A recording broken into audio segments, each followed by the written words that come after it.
Welcome to Test Roll. This is a show where old guys play with analog cameras. Ones that we found, ones that have found us, ones that are thrown at us, ones that we catch. This is a camera that came to me from a friend. Her dad passed away, and amongst the many things that he had was a Praktina. It's a Praktina FX. I had heard about these as a kid, read about it in photography magazines. I was really looking for pictures of girls, but you know, they had this, and it sounded kind of interesting. It was German made, but it was East German made. This is Soviet bloc, Cold War era stuff. What year is it from? It's from about 1955. Why don't you take a look at it, see what you think. It's an interesting mixture of very familiar, you know, single lens reflex, standard 35mm design, with some stuff that just looks weird. It's like that, yep, that's a shutter release, I guess. That's not where I'd expect it. I'd expect it up here. Usually you have like a lever, but this is, yep, okay, it's a knob wind sort of thing. This additional viewfinder is a weird thing, and that's awfully dark. I can barely see the focus. Turn the camera over. Take a look at what's on the bottom of that lens. Germany is on the bottom of this lens. That's a very small country. Yeah. Yeah. But this little lever there. Okay. No, look through it and play with that lever. Okay. This is something I found out messing with it. Ah, I can see. There you go. So what it does is it opens up the iris so that you all the way, so you can see with the most light through your lens, so you can focus. Yeah. Just trip the shutter. I'm blind. I Okay. can't see. So what else did you notice about that? Well, I could see it first, and then, you know, it's like I tripped the shutter, and now the mirror doesn't come back. Right, because that's an old spring wound. There's no electronics in it. Yep, now I'm blind again. It is all spring driven, so you have to wind it each time. But yeah. the spare viewfinder, I am going to guess, was for lenses that did not have that depth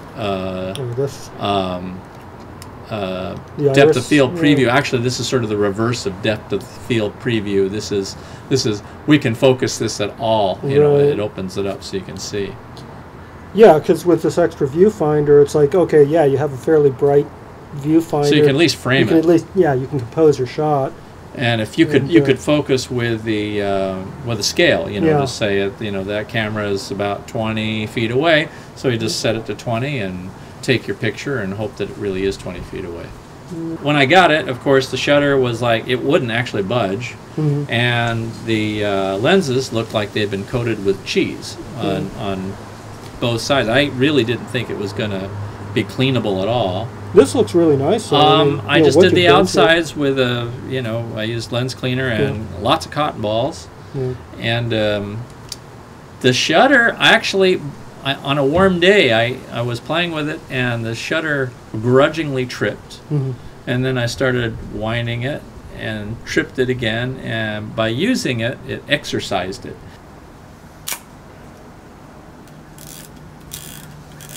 And so, well, tell me about the lens you're looking at. Got a Carl Zeiss Jena Tessar 2.8, 50 millimeters. I have a love-hate relationship with Tessars.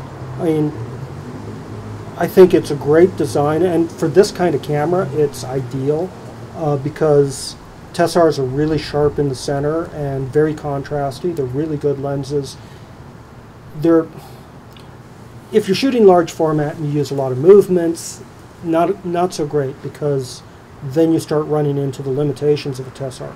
These had a pretty good reputation for being. It feels like a very solid camera. You could like use it as a defensive weapon. You could just conk somebody good and then run. Yeah. You wouldn't have to run; they'd be dead. So, I mean, think of that as if your camera does not work any other way. You can use it to pound nails, or you can like take out opponents. Yeah. you could get all sorts of accessory lenses. So a lot of them came with this outfit. This one is not a Zeiss. This is a Meyer lens. It's Meyer Optik from Görlitz. Excuse me, German. And you can change out the lenses.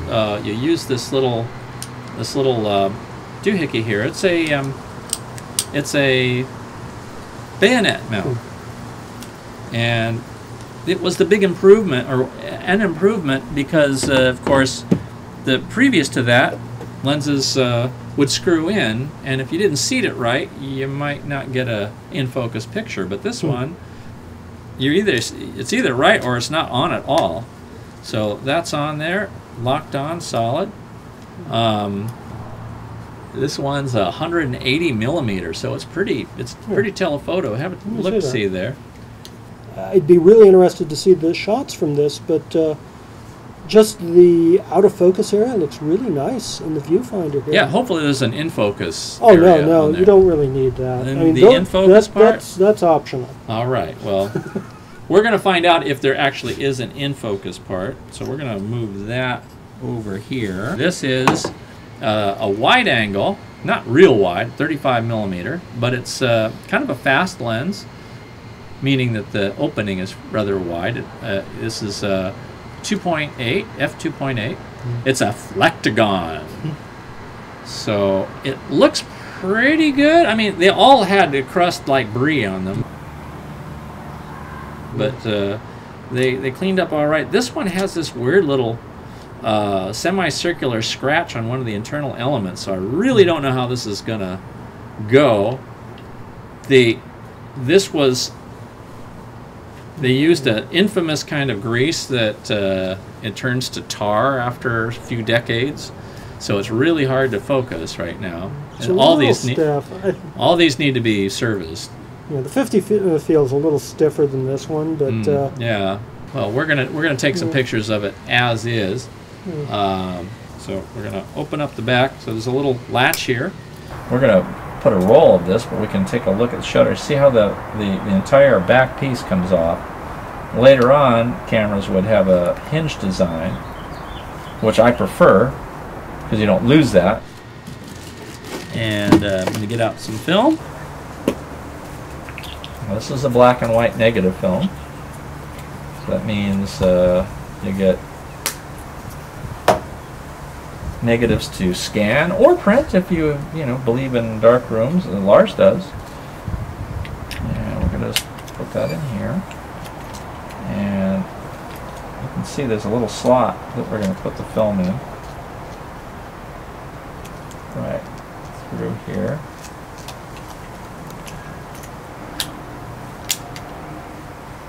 And let's trip that shutter. And let's align that a little bit better. There we are. Now we're just going to put this back on here. Side attaches in there. Side clicks on in here.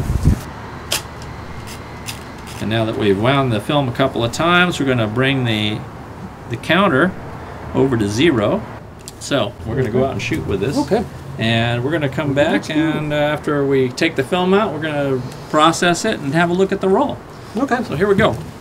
Let's see. This is 100, so I'm guessing this is going to be like about 5.6. We'll see how close I am. I'm just going to use Sunny 16. Alright, let's try that. Or purple light, I guess. Now, of course, this is black and white, so it'll look stupid, but I'm going to get it anyway.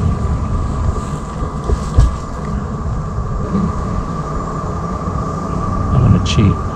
Just hang on.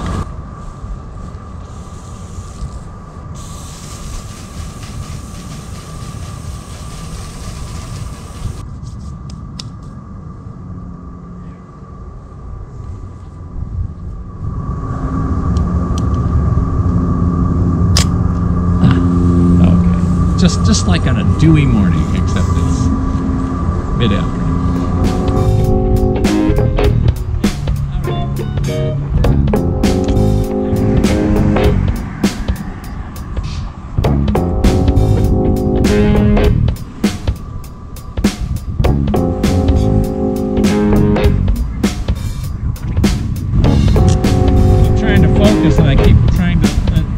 in, I keep loosening the lens.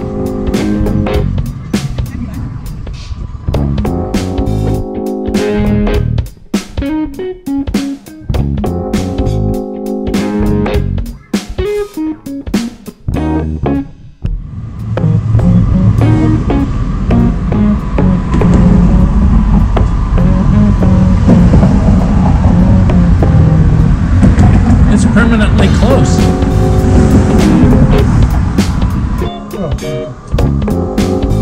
There we go. You got it. Okay. So.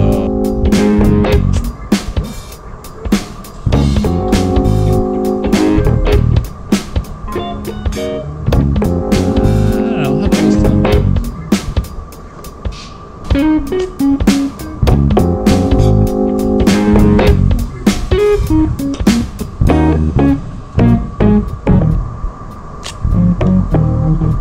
Yeah, it did stop down.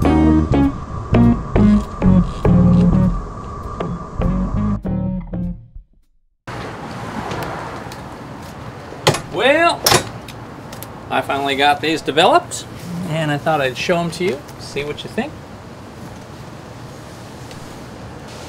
Hard not to feel a little bit negative about these. You know, hand me that iPad there. There's a better way to do this. Let's just scroll through these here. Okay. That's far better than I expected this ever to look. Yep, walk into the beer shop. Oh, there we are, in the beer shop. I kind of like that, you know. Nobody's looking at anybody else, you know. Everybody's in their own little world in that. Yeah, it's just sort of capturing a bit of, like, you know, the sense of being there. When we shot this thing, I didn't think there was enough light to get, you know, a sharp image. And, you know, there's motion blur. You can see on the TV here that that wasn't a fast shutter speed, but you were able to hold it pretty closely, and, you know, it looks sharp. Oh yeah, look at how that background goes out of focus on the close-up there. I gotta admit, that does look good. I like this background. It's pretty sharp, and you know. And you know, it's beautiful out of focus background. And this was nice because we were getting a lot of the spill from the open front of the store. Right. We're getting a lot of that diffused lighting back there, so it was actually kind of nice. So, and it gives a nice soft light. Oh, the backyard. All right, we're getting a little lens flare here. Yeah. Should have used the lens shade. Yeah, I mean, it depends on what look you're going for, but this is pretty good contrast in the grass and in here. But I am just completely astounded this camera is performing this well. Yeah, I think it. Considering I was ready to junk it. I actually like it. So here we go.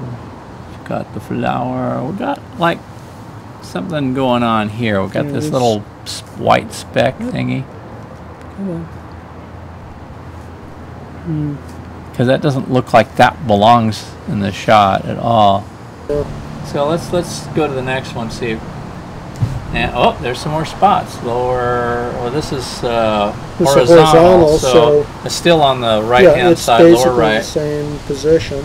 And I don't know if that's like dust on the lens. I don't think it could be. No, because dust on the lens would lower contrast, but it wouldn't give you almost a pinpoint thing. So maybe holes in the shutter curtain.